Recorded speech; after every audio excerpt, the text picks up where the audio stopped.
Okay, let's just make sure.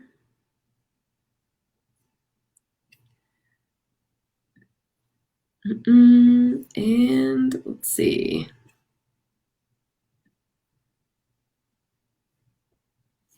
Okay, we are live. So welcome everybody to episode 21 of the Practical Magic Show. I say this every week. I mean it every week, especially today. I'm really excited for this episode.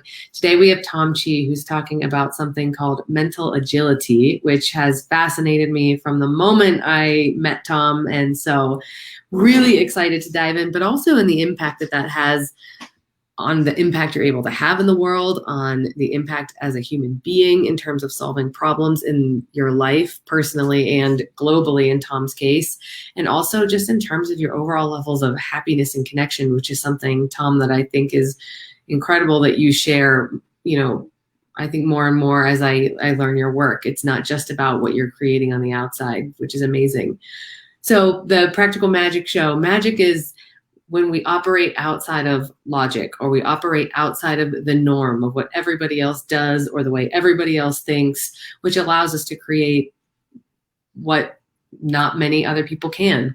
And I feel like we could spend the whole episode talking about the many different roles that you've had. And I'll skip that, but needless to say, all you have to do is research Tom a little bit to understand that this man has had impact across the world, and this is a thanks to the way that you think. So thank you so much for being here. Oh, nice to be here. So let's kind of just start for those, because I know when I first came across you and your work, the term mental agility was interesting, but I didn't really know what it meant. So would you take a moment just to share what that means to you? Yeah, so you know how there's different media that people work with. So like painters work with paint and musicians work with sound and all that sort of thing. And like whatever that thing is, we call it their medium. Mm-hmm. So like, paint as a medium, sound as a medium. It turns out that cognition is also a medium, right? So like, the way that you work with your own thoughts, it is also its own medium. And really everybody with their own systems of thought are basically representing a way that you can use cognition. But most of the time they'll kind of sell you into, oh, if you believe, this system of beliefs, or if you go with our exact method or whatever. And this is not to say that their exact method is not useful for something. It probably wouldn't exist, for an extended period of time if it wasn't useful for something. But like there's almost like a pulling into those systems of thought, like, well, this is the one way, because they're trying to get those converts. And that's almost like pointing to a type of painting, like cubism, and being like, this is the only one way to use paint. And it's like, if you can actually step back from that and realize that you don't need to sign up for different systems of cognition, as a religion or as, like a fixed thing, and you understand that cognition itself is a medium, then you can actually start to appreciate all the different styles of cognition and what they're useful for. And that gives you a lot of agility, basically. It's so interesting, because just the idea of cognition as a medium, I think, is really useful, because if I'm going to try to relate this to painting, right? So if I'm painting and I don't know, somehow stuck on what I want to do next, right? It's going to be pretty hard to just like think that through. You have to actually do something with the canvas and the paint to kind of make forward progress. And so I can see how, if you're not relating to cognition as a medium, it would be so easy to just get lost in the looping. Yeah, you basically think that your style of cognition that you might have been brought up on, or, taught through your family or local system of beliefs, like you might think that that's just how you think. That's what it is to work on things. That's what it is to be. That's what it is to think. And it's almost like, as an artist, if you were only trained as in one style, and you basically were told, well, only this one style is valid, everything else is garbage, then you might be like, well, there's only one way to think, and painting just means, doing cubism, or painting just means doing impressionism. It's like, nope, it's a very expressive medium. Cognition is an extremely expressive medium. And to the extent that you have creativity around the use of cognition itself, then it opens the sort of doors that just seem like you teleported into a type of capability that you just couldn't imagine for yourself before. And we can get into specific things, or if there's things that you want to work on, we can also work on things. I don't know what you want to do. Yeah. Oh gosh, I don't know. Let me think. Let's roll a little bit, and I'd love to hear more specifics. I'm also curious though, like I work with a lot of entrepreneurs, and you talk about something that I really like, which is the idea of being in the knowledge or the practice gap. Mm-hmm. And you talk about that in terms of how it looks to be in our businesses, right? Like if we're just learning all the time and reading and studying, but we're never actually getting on a bike, so to speak, you're not going to be able to create the levels of success that you want. So can you relate? Let me get more specific with my question. So let's say you're sitting in this is something that I see come up a lot. You're sitting in your office. You've no idea what to be working on, what the next step is. I think that's a perfect place where mental agility could come into play, right? Because if you get lost in your thinking around this, I could think that A, it would just be really easy to stay like stuck in that spiral, or B, you don't know what bike to get on, so to speak. So can you talk about how you would bring mental agility into a moment like that? Yeah, just to quickly relay the idea. So there is the knowledge gap, and then there's the practice gap, and then there's the mastery gap. Mm-hmm.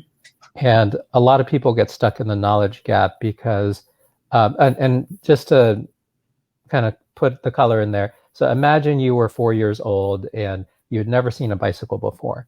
And then you're out in your front yard one day and somebody rolls by in a bicycle. And then you run in the house and you tell your mom and dad, and you're like, oh my gosh, did you see that? And they like pop their heads out real quick and they can see the person biking away. And they're like, oh, that's a bicycle. And it's like, that's amazing. I want that, right? Like, I want to learn that. And imagine that instead of getting you a bicycle, your parents went and like got you 20 textbooks about the mechanics of bicycles, the history of bicycles, all the sorts of things. You could spend a lot of time in the quote unquote knowledge about bicycles. But even if, and let's say, you got passionate about it and, you spent the ages of 4 to 8, like reading all those textbooks, memorizing everything in it, like you could tell anybody anything about the knowledge of a bicycle. Now, if somebody put a bicycle in front of you, you still can't ride it. Right. And this is what happens to a lot of entrepreneurs and a lot of wisdom seekers overall, where they kind of feel like crossing the knowledge gap is the same thing as having the skill. But crossing the knowledge gap is just at the very beginning, right? And honestly, you don't even need to do that much like reading to like start to get into the practice gap, right? The practice gap is when you enter the practice gap, you don't know how to ride the bike at all. At the end of the practice gap, you're able to bike anywhere you want in town, right? And maybe you're not a master. You basically have got all the same skills as anybody who like learned to balance on a bike. And at the end of, but like that would be kind of akin to an entrepreneur, like never having started a thing before at the beginning of the practice gap. At the end of the practice gap, they've made their first small business. It's generating, $3,000 a month, whatever it is. And, it's kind of working. Like, is this the best business that's ever been created? Is this, no, but you're capable. You can get on the bike, you can ride anywhere in town. And if somebody said, hey, 3 months from now, I want you to have made another business where you might make, a couple of thousand a month, you'd be like, sure, I know how to ride the bike. And typically at the end of the practice gap, that's the beginning of the mastery gap. And the mastery gap is basically an infinite well, like, and because there's not just one great way to be excellent at riding a bike. There are at least dozens, maybe millions, right? Because you might decide that once you get to the end of the practice gap and want to master something, maybe I want to become a master at doing cool bike tricks, or maybe I want to be a master at, fast, off-road downhill, biking, or maybe I want to be a master at long distance biking. And that will take you down mastery paths that are extremely long, basically could last the rest of your life. But those are the points where you really deeply distinguish yourselves. People don't distinguish themselves by memorizing textbook, for sure. They typically don't distinguish themselves by being able to ride around town or, make a business that makes $2,000 a month or whatever. It's typically the mastery gap where the really compelling stuff happens. But like people get stuck in the knowledge gap, like memorizing those 20 textbooks, kind of feeling like they're getting closer, but honestly, they haven't been on the bike yet. Mhm. So really, even what I'm explaining right now is a way that I am shaping people's cognition, right? These are effectively like guideposts to go and understand your cognition and your experience in various ways so that you can tell where you are in a particular trajectory, and you can put in context all the other trajectories that you've seen. Because otherwise you will see a thing, it's like, so and so is so successful and they wrote a book, so let me read their book cover to cover. Well, that's you in the knowledge gap. And you're admiring somebody that's in the mastery gap. That's great, but like you didn't cross the practice gap yet, and you actually didn't start the mastery gap at all. Right? So like I think, just even the lesson that I'm just talking about is shaping cognition in a way that helps people organize, where they are and why they might be getting stuck. And when you are stuck, like that's incredibly helpful, because it's true. Even just knowing where you are at least kind of creates a little bit of clarity on like, okay, this is where I'm going, and yeah, this is why things aren't the way I want them to be. So let's say you're in the practice gap and you are practicing, and you're wanting to move further towards the mastery gap, and you find that you're kind of camped out in the same level for a while. You know what I mean? And so you find yourself that you need to be shifting further on the practice gap. You need to be doing more things, but you're stuck in this mental spot that you're in right there. Can you talk about maybe a different one of your tools for mental agility to get out of a moment like that? Sure. So there's a simple, way to get unstuck. And the way that you do it is you take out a sheet of paper, and then at the top, you write, a couple words or a sentence on whatever it is you're stuck on. So let's say, I've been practicing the business so far, I'm making 3,000 a month. Like, like I don't know how to make 30,000 a month, right? Like whatever you're stuck on. Mm-hmm. And then underneath that's at the top, which is the title, then you're going to go like, write, you're going to write a couple bullet points underneath it. Not a ton, maybe 3 to 5, maybe 7 at the long side. But basically what you're going to write underneath are things that you know for sure about the situation, where it's like, well, I know for sure that like I'm not able to do it because I don't have enough time to do this, or I'm not able to do it because I'm like struggling with how to make a mobile app, or I don't know how to do it because whatever. Like, and you're going to list things that you know for sure that are, supportive of the reason that you're stuck. Mm-hmm. And that entire exercise might take you 2 minutes. And then the real fun basically happens now. You basically give yourself exactly 1 minute. And then the only task is you're going to circle any one of the things that you wrote. So let's say there's 5 things you wrote. You're going to circle any one of them, and you're going to force yourself to answer a simple question. What else could I still learn about this? And I'm just going to give that a second, because when you go and actually allow your mind and challenge your mind on what else can you learn about a thing that you know for sure, then it actually starts to loosen it a little bit. Where it's like, okay, well, I don't know how to make a mobile app, but like, what else could I learn about it? Well, I could probably, like look up some resources on how other people have done it. I could probably reach out to my friend who I know made one. Oh, I could probably network over to this person that does so-and-so because I heard that they recently did so-and-so. And that starts to open the door for more that you can learn. Mm-hmm. And effectively, the reason that we get stuck is there are things that we believe that we know for sure. And then we keep on adding up those things. It's like, well, I know A for sure, and I know B for sure, and I know C for sure, and therefore I'm stuck. Mm-hmm. And whenever I talk to a stuck person, they will oftentimes just keep on listing those same things. And like the fact that you keep listing the same things, like let's say I met you in January and then I'm talking to you again in May. If you're listing the same things, it means that no learning has occurred. And as long as you have that logical construction, A, B, C equals I'm stuck, you will be in that loop forever. So what this exercise does is, even by challenging the tiniest bit of it, even by picking one of them and just trying to answer in earnest for 1 minute the question, is there anything left to learn about this? What else could I still learn about this? As opposed to, I know for sure. then that will shift everything. There's a book by Carol Dweck which is called Mindset, and I like everything about the book other than there's a kind of implicit sensibility from the book that like there are people that are in this mindset, or the fixed mindset, or in the growth mindset. But like my objection to that is no, it's not a personality trait. Mm-hmm. It is a type of way of using cognition, and you could actually use your cognition differently 30 seconds from now. And I do this exercise in front of large audiences, and people get breakthroughs basically every single time. It sounds ridiculously simple, but there is, whatever, at least a dozen people afterwards, they feel differently. Yeah. Immediately after they can see that there's something still to learn. And effectively, all that's happened in that exercise is they've gone from the fixed mindset to the growth mindset, but it took like 2 minutes. Mm-hmm. As opposed to from the book mindset, it kind of sounds like, well, so-and-so was stuck in this for their entire childhood. And it's like, no, it doesn't need to be that long. Like it really is a thing that could be different 2 minutes from now. Well, what I love about what you're sharing that I'm hearing, and correct me if I don't have this right, is you're talking about,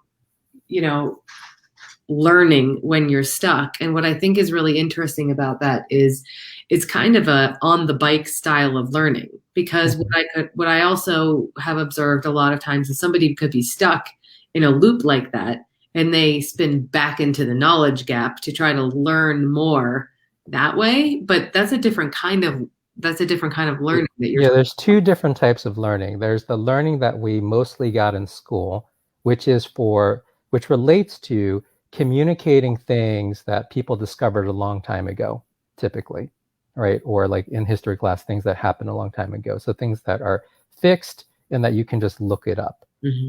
And then there is the learning of, well, how should I create my small business? Mm-hmm. Or how should I be a good leader for my organization? Or how should I invent this new thing that the world hasn't seen before? And that's a different kind of learning. Mm-hmm. And what happens in the world, especially with smart people, is they actually come into a lot of these sorts of tasks with the wrong set of assumptions. And there's a real simple way to go explain this. There's an assumption that was true all throughout school and all the problems that you faced in school that is not at all true about any problems that you face in the world. And because you still believe that assumption is true, you do the wrong thing. And that assumption, so let's say you're sitting in front of an algebra test in 7th grade, and there's a bunch of test questions, right? Well, the assumption that is true of every one of those test questions is there is enough information in the question to answer the question, right? And so if you're staring at an equation and you can't solve it yet, well, a good strategy, if that assumption is true, is to go think about it harder, right? Because there's enough information in there. So like if I don't get it yet, it's in there somehow, so I should just think about it harder, right? So and like let's say the equation was x plus 5 equals 10. Well, it's like, great, there is enough information in the question to solve the question. You will be like x equals 5 and I'm done, right? But imagine you were sitting down to a test in 7th grade and the question was actually x plus question mark plus 234 minus 11 equals question mark over question mark times 2. Solve for x. Well, you would instantly know that is not solvable. Yeah. Right, but that is actually more akin to most of the problems that we solve in business and life. Like on the day that you start, most of the stuff in the equation is question marks.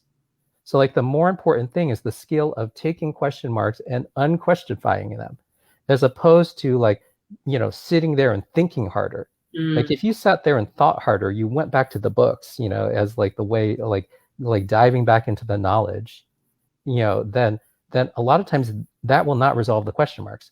Those question marks are specific to the thing that you're trying to do right now.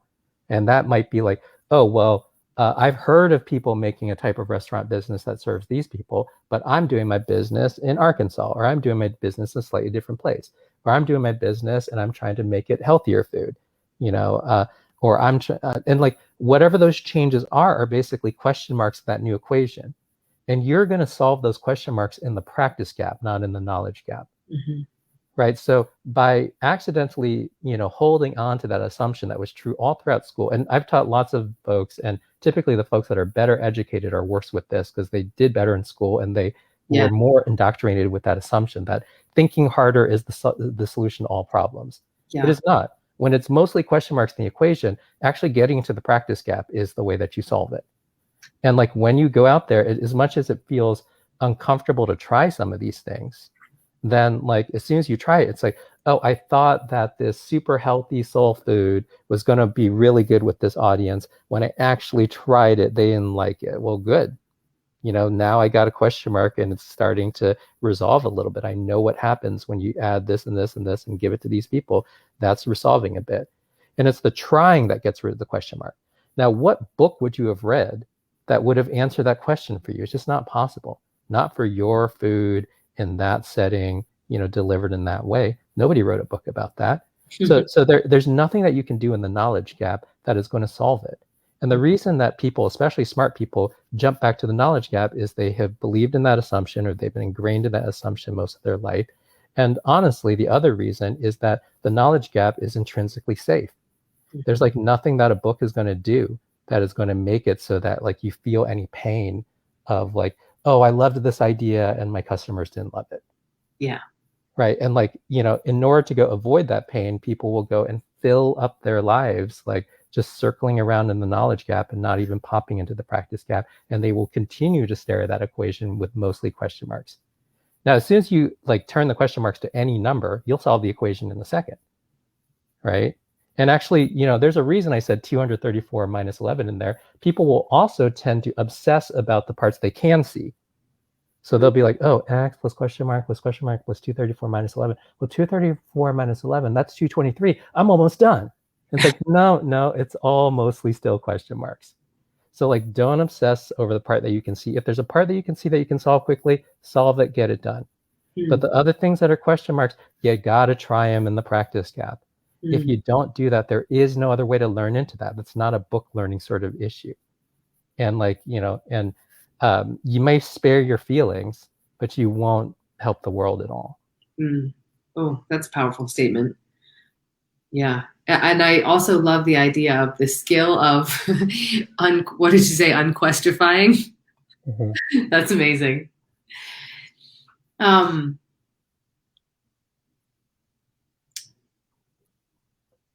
Well, I was just gonna, I'm just kind of pausing because I'm relating to like how true that feels for me too. I was a great student.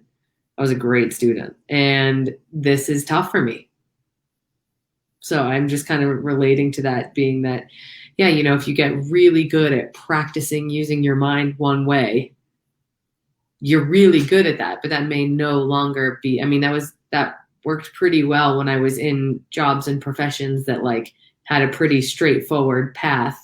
But especially as an entrepreneur who, your ideas change, your goals change, your projects change. The market changes. Like you could actually be talking with somebody who's literally launched the same thing to the same market, but they did it 5 years ago. You'd be like, oh, this person's got all the answers. It's like, oh no, that was 5 years ago. Mm-hmm. That was before TikTok. That was before, Instagram Live. That was before whatever.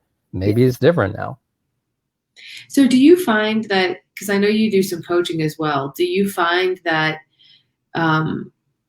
that this is a difficult shift for people to make, that this has to really look like slowing down in your workday to put these new cognitive practices into place?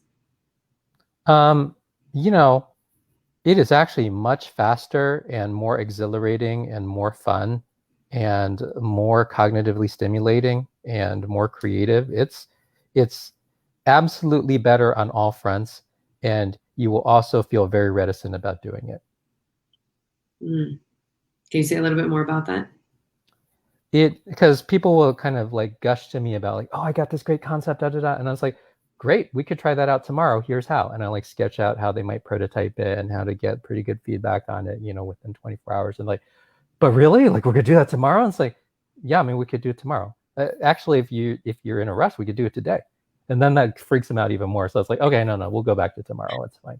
But like, yeah, people are absolutely terrified about it because there's a comfort in your idea being protected. Like, oh, it's not like I have it and it's so beautiful in my mind and all these amazing things could come from it. And wouldn't it be so nice when people are liking this and loving that? And that will be such a great reflection of the things I want to put in the world and da-da-da. And it's like, but that's not how you put anything in the world. Like the way that you put in the world, the way that you make sure that you serve people is by actually doing this type of trial. And there's a lesson that I teach folks around this, which is what I call commitment versus attachment. Mm. And both of them will tend to feel the same because they both feel like caring about something a lot. But like there's a big difference between them, even though they share that similarity, which is if you are committed to helping a set of people. So let's say you are trying to create this product or service in the world because you want to help a set of people. Then when you go out there with your first draft of it and it doesn't help them, well, you're still committed to helping those people. And you're like, well, great, that was the first draft and I can scrap it and come up with another thing. I'm committed to these people. But when you're attached to this specific idea, then it feels incredibly precious. It feels dangerous. Like all these people that you're quote unquote trying to help are like a source of danger to your idea. Because what if they don't like it? Oh, well, maybe that was the wrong customer, or they just didn't understand. Well, maybe if I had like a, 2 more intro screens to kind of explain to them why they should love it, they would love it. And then it's like, no, that is you being deeply attached to the thing happening exactly in one way that you've been imagining for a long, long time. And it might be that that way is not the way that serves. And it's not so much that, oh, well, you're attached, so like you suck, or you're committed, so like congratulations. It's like at the root of it, they have that same root that you deeply care about something. And you should ask yourself, if you find yourself, kind of exhibiting attachment sort of behaviors toward your idea, ask yourself the deeper question, well, I care a lot, and what is it that I'm committed to? Like, who am I committed to serve? And if it's, an external party, you should be willing to allow things to change to really serve them. And that loosening helps a huge amount. Why is that person so freaked out that we might try their idea in 24 hours? It's because they've been nursing that idea along for 2 years.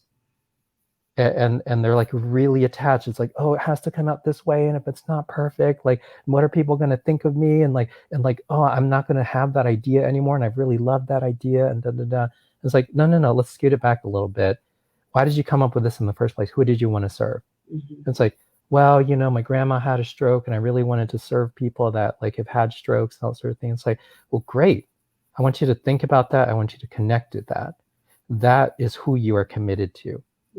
And heck, even without showing them an idea, go hang out with more people that are in that situation. And then ask yourself some questions, just coming back. It's like, would my idea have helped them? Yeah, maybe not actually.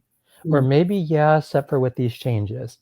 And maybe like a little bit of that loosens you up enough where you can come in there and be like, hey, I made this thing for you. What do you think? That's how it gets started. And like the inner battle on it is so much harder. Like you're talking about, like, how do I make time for the outer activities?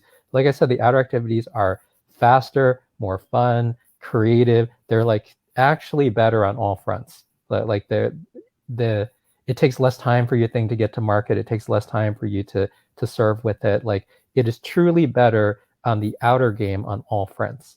The only tough thing here is the inner game on this one. Where like people will be in a state of attachment versus commitment, and that will make them seek safety and stay in the knowledge gap as opposed to ever venturing into the potential danger of falling off your bike in the practice gap. Yeah, I think that's a theme that I definitely notice when I hear you speak, that it's kind of like loosening the tight thinking. It almost, the way attachment versus commitment, or you talk a lot about the difference between knowing and learning, and knowing being the enemy of learning. And even just really honestly between like the knowledge gap, the practice gap, and the mastery gap, there seems to be this theme around not being so attached to any particular idea. Yep, you got to loosen up the styles that you can paint in. Right? Like, look, the way that people develop their current style is mostly through the education system. If I don't know the answer, I just got to think harder. If I don't know the answer, I just got to read more. And that works for a particular type of learning that we do in the education system. But like the way that we learn to create our lives is not that type of learning. No. And but honestly, even just knowing that is really valuable and really important, because if you're stuck somewhere in your life, there's a really, really, really good chance that, yeah, like you said, that's what you're doing, and it's not going to get you unstuck. Yeah. And I work with folks all the time. And one of the first things that I do is like, they'll just tell me what's going on for like 5 minutes. And like in my mind, I've like diagrammed exactly all the points that they're stuck and exactly the beliefs that if they loosened it a little bit, there'd be all this room. Mm. And that's actually part of what I find really fun about coaching, because it's like Buckminster Fuller kind of said, you don't change people's mind, you give them tools to change their own minds. Mm. And it's like, I will go find that, whatever, let's say somebody describes what they're doing for 5 minutes, I'll find like, oh, here's 3 points that you're stuck. Now if I just did it like a diagnostic, like, hey, here's where you're stuck, it doesn't help you at all. Right. I mean, like, maybe it would help you if you didn't know that you're stuck, but most people know whether they're stuck or not. But like, what I'll do is I will look at those 3 spots and be like, what is the pattern of thought that is keeping them stuck there? And then what would be the cognitive tool? Like, what's the brush I would bring to this paint? That like goes and unsticks that particular thing. And then like, yes, here's the tool for all of time. Please use it whenever you're stuck like that in the future. And then we'll go take another way that you're stuck. And maybe this one requires a palette knife instead of a fan brush. It's totally fine. Like, we use a slightly different tool and I'll teach you how to use the tool. And there you go. Like, now you know how to get unstuck from that kind of thing too. Yeah. So yeah. And then people are able to change their own minds. And really, like, unstuckness is kind of just being in the practice of unstuckness is almost 90% of the creative process. Mm-hmm. But like, the actual creativity part of it's fun and easy and light and joyful. It's like the practice of getting unstuck over and over is most of the process. So when you have those tools, then you don't need to effort so hard on that piece of it. That's amazingly true and totally accurate. Yeah, once you're unstuck, you can kind of just flow from there. But we get stuck over and over again. What about what is a tool that you would bring in? So something that I get a lot is like when there's like a lack of clarity. You said before, who are you committed to serving? What if you don't know?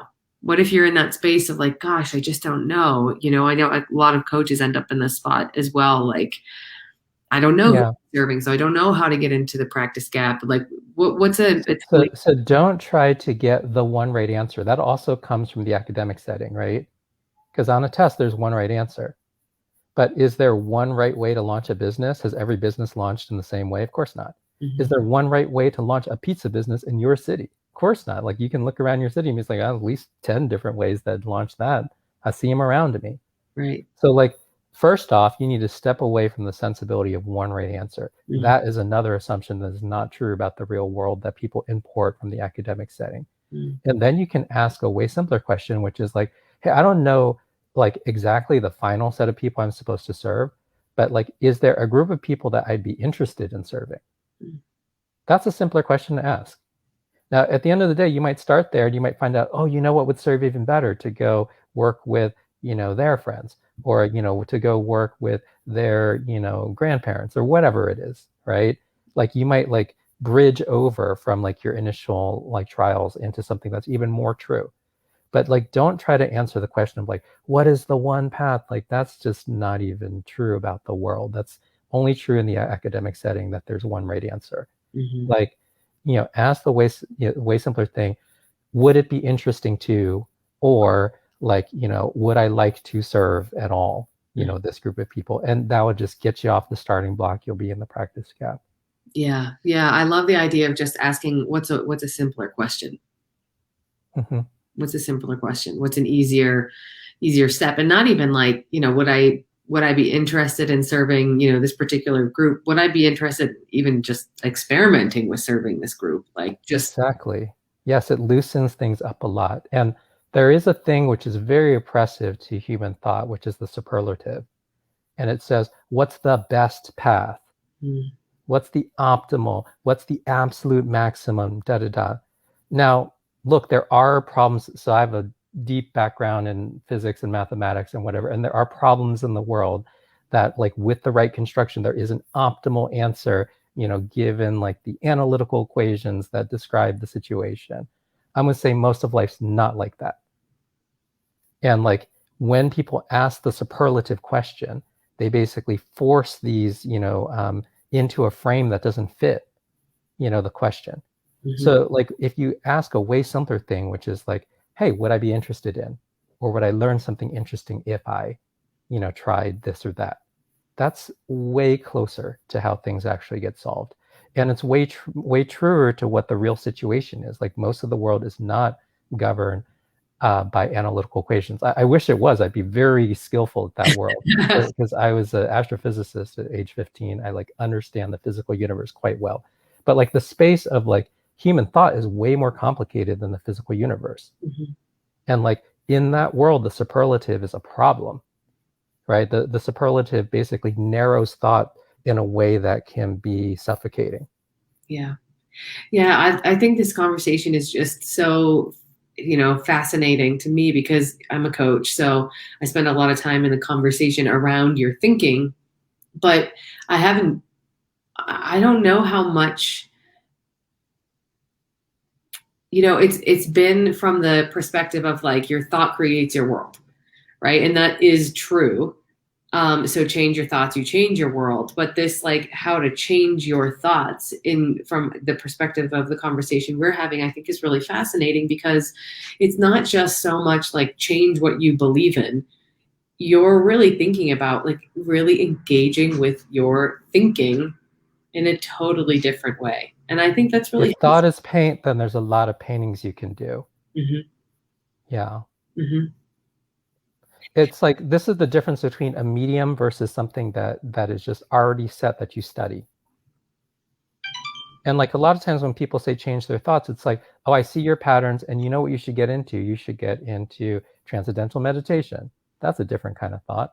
And it's like, I mean, yeah, and that's like could be really compelling. And really what they're saying is like, I like this style of painting.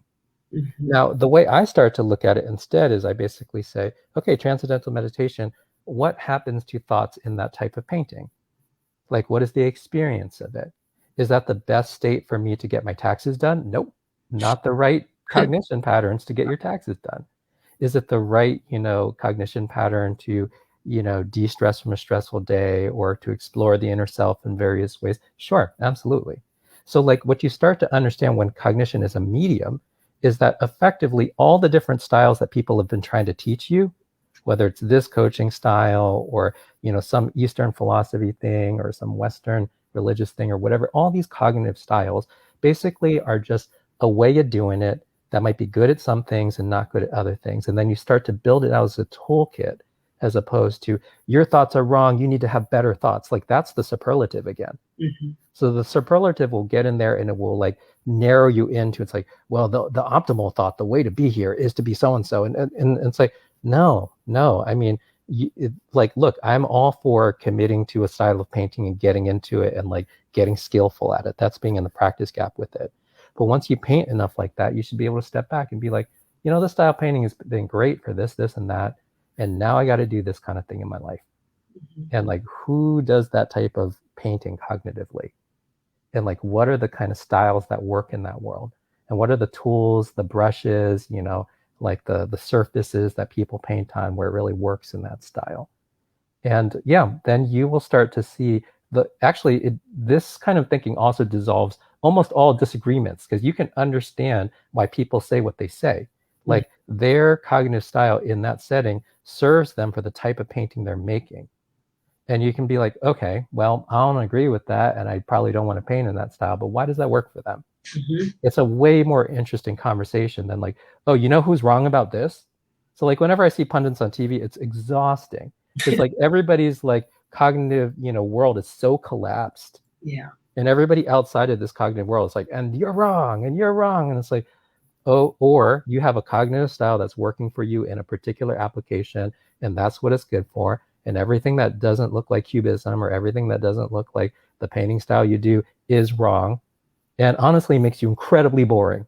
Yeah. And like your life is going to just be what it is. And I can predict exactly what your life will be 20 years from now because you're incredibly boring.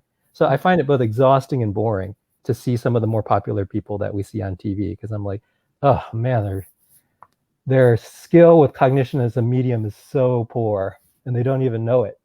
Like they don't even know like the ways that their mind could be and how much joy and how much richness it could provide.